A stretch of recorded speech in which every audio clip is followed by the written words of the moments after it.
Matthew, down here to catch up with young Luke Evans, who he's looking good, mate, isn't he? He is, he's looking very good. Luke has improved massively. Again, fantastic performance last time out, his first fight with me. Spectacular stoppage, you know, generated a lot of interest with that win. Unfortunate we couldn't get him straight back into the gym due to a little hand injury. But he's been back in the gym some time now, and he's on fire. He really looked good on the pads with you, mate. Yeah. Sharp, and that power we was talking about, which he showed in his last fight, was very evident on the pads there with you, mate. Not just, you know, that silly part, but it was sharp and accurate still. So he's still got his good feet, which is what's got him to the situation, what's got him to 11-0. It's that beautiful boxing that he does. He does it so well, he makes it look easy, doesn't he? He does make it look easy. A lot of ability, Luke, and he's been really, you know, he's a good fighter, great mover, as you touched on, always great position in the ring, his timing's very good, and we certainly don't want to lose any of that. We want to improve that, we want to get him even better, but we want to see him boxing and boxing with a little spite. When Luke first come to me, I'd watched Luke fight a lot of times, and I've walked away and thought, yeah, it was nice, that was okay, but I thought, you know, he's capable of so much more, and you've got to set yourself apart from the crowd. A lot of people there. This is the fight for him to do it. Like I say, we don't know too much about the opponent, but he has got a good record, so the fear factor should be there with him, and hopefully he can go and perform. But that's on March the 12th, isn't it, mate? March the 12th, so yeah, week on Saturday, back at Bolton. I really like that venue. And he was excellent there last time, and I think we're going to see the same again, a more ruthless Luke Evans. Yeah, I think so as well, mate. But you've turned young Campbell Hatton into young ruthless. Two stoppages on the bounce. Yeah. And this time against a kid I know fairly well because he's fought on our shows a couple of times. He fought a kid called Steve Brogan, I think back in 2016, and a former opponent of Conor Benn as well. Yeah, with a winning record, coming into the fight off two good wins.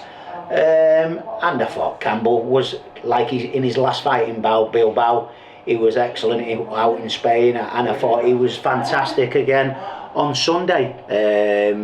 You know, improving all the time. I know I've been saying that for a while now. We have been seeing it in the gym, but we're starting to see it on fight night now, so I'm really pleased with Campbell. Yeah, have you noticed a change in him now? Because, you know, listen, he can't do right for doing wrong. You know, he's young Hatton, so he's always going to get some kind of criticism. As much praise as he gets, he's open to that. But he seems to be able to ignore that. He seems to be he's got a strong mindset himself, hasn't he? Because it could kill a lot of fighters, the criticism that he gets sometimes. Absolutely, and I think Campbell should be applauded. You know, he took some criticism early on in his career. And he's bounced back for it in the best possible way. You say early on in his career, he's only been a pro a year. Yeah. He's had 6 fights. That's right. I mean, that's commendable alone, isn't it? That's something that's what any young fighter needs, and he's been lucky enough to get out, and it's working because, like you say, you know, he's not recognisable in his last fight from when he made his debut. So isn't that what it's all about, isn't it? Absolutely, because the Campbell we were seeing in his early fights wasn't recognisable for me because I work with him every day and I know what he's capable of. But I think Campbell should be applauded. Like I say, he has, you know, big spotlight, big pressure early on. He's received his fair bit of criticism, but look how he's bounced back. He's got himself in the gym, he's worked hard, he knew he needed to improve, and he's certainly done that. So I hope we're going to see big improvements fight by fight now, and I'm confident we will. Well, you told me that, you know, you see a different side to him. That performance then on Sunday, how much of almost to complete him was that, you know, or are you still seeing so much more from him in the gym? You know what I mean? Well, I mean, like I say, it's a massive improvement from, you know, his debut. Each fight's been better and better and better. So how much more do you know there's already to come without even if he was never to train again and he was supposed to bring everything to the... I'm not getting this right, am I? No, but mate. you know what I mean? You know what I'm saying? I know exactly what you're saying, and there's a lot more to come. We've not even scratched the surface yet with Campbell. That was a pretty... it was big improvements. But he can do a lot better again. And we always come out of fights and look on what we don't look at what we did well, we look at what we can do to improve. A few little mistakes going in there, but we're not scratched the surface yet with Campbell. He's capable of a lot more than even we've seen on Sunday. Well, I've always said, like, you know, give the kid a bit of a chance and judge him after 10 pro fights. We're 4 fights away from that now, from being number 10. Has he scheduled in? Do you know when his next day is? Yeah, we're looking to get him out again. Quick turnaround, and I think that's probably going to be announced in the next week or so, but you're going to see him back in the ring really quickly. So by the end of this year, that what we was talking about, getting to that number 10 figure, then do you feel people should be allowed to judge him then? Absolutely, you know, we're in a sport, you know, we're under the spotlight and people are always judging. But what you've got to judge Campbell by is the marked improvement we've seen in the last 2 fights. He's a young fighter, he's been kept very busy, we're very fortunate for that. So he should improve, and he's certainly improving. And you always get a great work ethic for Campbell. He's a great person to train. You know, he did receive a bit of criticism early on, but that's in the past now. He's getting better, he's improving. 2 good wins in his last 2 fights and 2 stoppage wins too. Yeah, that's going to give him loads of confidence. Absolutely. And like I say, he's such a nice lad, and he does work really hard. He does. He does. All the best to him. Let's go back to your old opponent, Mr. Brook, at the weekend. You predicted him to win, didn't you, mate? I did. I've always thought Brook would have the beating of Amir Khan. I just thought the styles and everything mixed together. I know it's, you know, maybe people will disagree. I think both guys at the peak, Brook would have won that then. But I thought Brook was excellent. I really did. I think that he'd had such a good training camp, obviously, and it was just, you know, that hatred he had for Khan, that fueled him. When it comes to cutting corners or anything like that, or, you know, getting that extra little bit out of himself, just the fact that it was Khan could. So he was able to roll back the years then. I did predict him to win. I always thought he had the beating of Amir Khan. Perhaps not in the style he did. But it was a beatdown, wasn't it? It really was. It was very one-sided, and he clearly shown he was the better man there. So, no, fantastic for Brook. What a great night, what a great occasion, what a great atmosphere. We've mentioned Conor Benn before because Joe Ducker was a former opponent of Conor Benn. I think it was his 4th fight or something. Now they're talking about maybe a match between Conor Benn and Brook. As a boxing fan, I'd certainly like to see it. I mean, I would love Brook to retire now. He's had a great career, and the last thing he'll remember would be that great night, that great victory against Amir Khan at the MEN. But that is very easy for me to say, sat here, you know. Brook now, if he got in the ring with a Conor Benn or Chris Eubank, they're going to have to pay him monster money, aren't they? Absolutely monster money. Think he could win? I do. I think he could win both of those fights. Whether I'd predict him to win them fights, I'd have to think about it. I'd prefer to see the Conor Benn match-up, personally, as opposed to Chris Eubank. I think... I presume... I mean, Conor Benn would be a welterweight, so that's a perfect matchup. There's no problem with that. But with Eubanks, I don't think Eubanks could come down in the lights to the middleweight. So it'd have to be some kind of catch weight, which is never going to benefit Brook going over the middleweight, is it? No, you know, I would much rather see the Conor Benn fight, probably around 10 stone 10 and something like that. That would be a great matchup. Who you would pick in that fight? I don't know. For me, at the minute, it probably would be a pick-em fight. Again, I'd have to think about that a little bit more, but of those 2 options, again... Do you think it makes sense for Conor Benn? Because, like you were just saying, there's a good chance he could lose, but if he does win, he's not really going to get any credit because he's beat a lot of good kids now, but who have slightly past the best, and everyone's saying, well, he's not beating anyone hungry or young like him. Well, that would be the same if he beat Brook.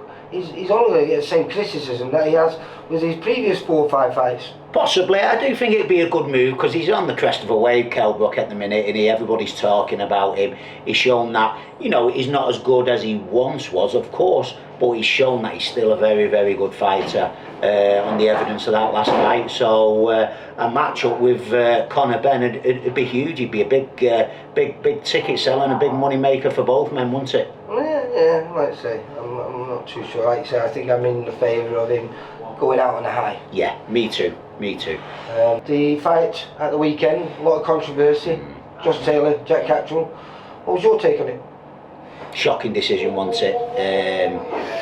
I had Catterall winning the fight clearly. I really did. And when you think about it, not only he's got the chance to achieve his, all the belts, unified champion. I think that's what makes it. Yeah. We was talking before, and we said, I've perhaps seen worse decisions. Actually, I've seen worse decisions, but it was a bad decision. But there's no two ways about it. Going back in time, ages ago, I remember when Michael Brody lost his first world title. Yeah, in Jinchi. No, the one before against Willie Joppy. Yes, that's right. Yeah. At Bowles, I think it was. Yeah. I was there, and that was terrible again. But the thing about this was, there was just so much more on the line, than just a title. It was all the titles, it was everything, and that's what makes it such a big robbery. Yeah. Because not about the margin that he won or he lost by, whichever way you want to look at it, but it was the fact that there was so much on the line to win or lose.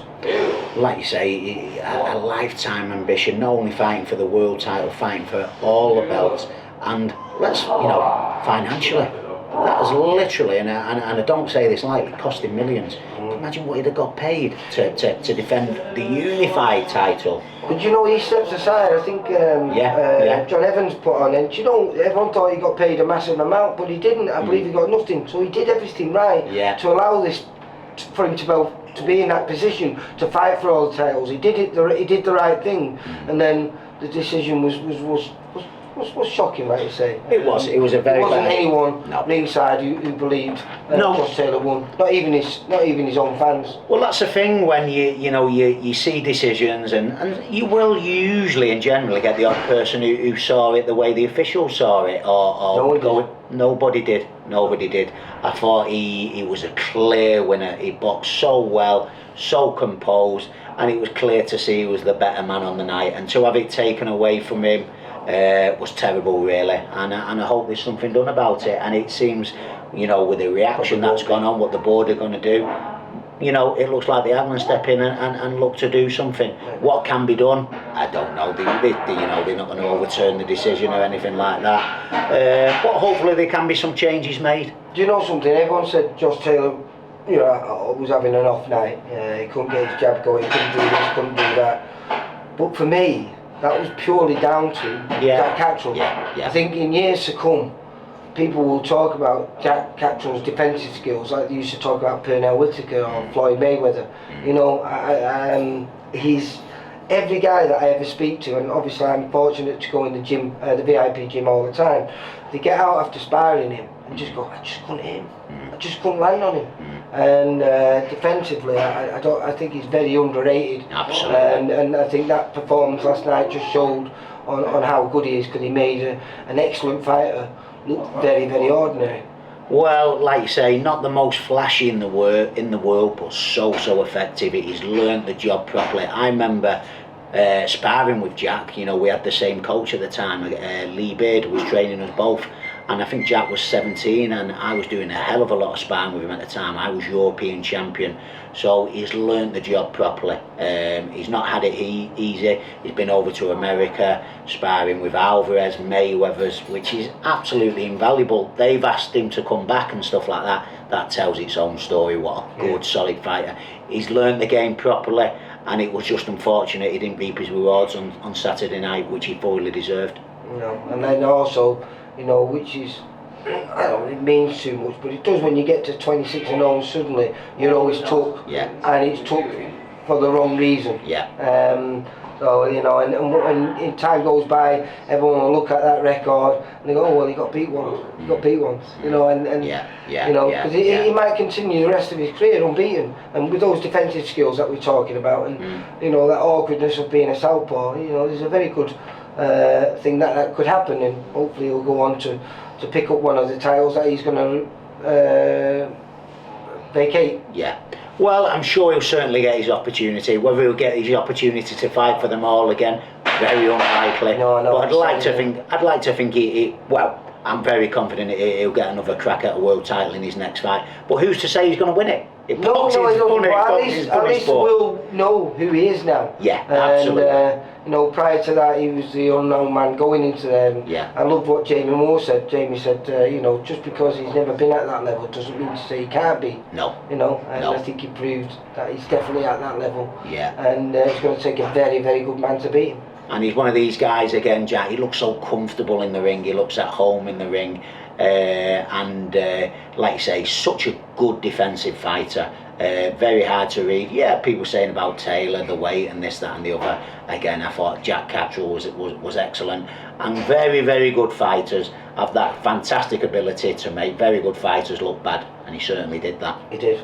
Right, we'll leave it on that note. Matthew, it's been a pleasure. Anytime, Lee. Good to see you, mate. I will see you. I presume you'll be down at the weigh-in on the 11th. I certainly will. Like I say, Luke Evans, absolutely on fire at the minute. I can't tell you how much he's improved, and I really do think that this is the year he's going to make a big impact. I really do believe that. Yeah, so do I actually, mate. But I've always had faith in him because I've followed him since he was a young kid. Yeah. And I can't believe it's 7 years of pro now. It's a long time, that, isn't it, mate? Well, everything and for he's a still reason. only 25. Everything for a reason. He's at a great age now. He was too young when he turned professional. You said that before. He's at a good age now. So maybe everything's falling into place at the right time for him. Matthew, thanks, mate. Take care. For all boxing info, news, and latest interviews, amateur and pro across the north, click and subscribe. VIP Boxing Promotions. Also, Twitter, Instagram, and Facebook.